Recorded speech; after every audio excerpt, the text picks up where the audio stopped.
ఇంకొక మాట కూడా నేను చెప్పదలుచుకున్న మా బీజేపీ మిత్రులకు, దేవుడు గుడిలో ఉండాలి, భక్తి గుండెల్లో ఉండాలి. మిత్రులారా, దేవుడు గుడిలో ఉండాలి, భక్తి గుండెల్లో ఉండాలి. పోలింగ్ బూతుల డబ్బాలల్లో కాదు మిత్రులారా. మీరు చేసే వ్యాపారం, మీ రాజకీయ వ్యాపారం, మీ స్వార్థం ఈ దేశ ప్రజలకు అర్థమైతలేదని అనుకోకండి. ఇంత దుర్మార్గం, ఇట్లాంటి ఆలోచన ఈ దేశానికి మంచిది కాదు.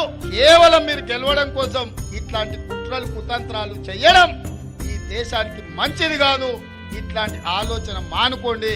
ఎవరి మత విశ్వాసం వాళ్ళని.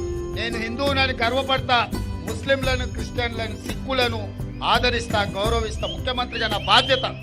మత సామరస్యం పాటించడం అనేది రాజ్యాంగం మనకు నేర్పిన, మన పెద్దలు తరతరాలుగా మనకిచ్చిన మన సాంప్రదాయం.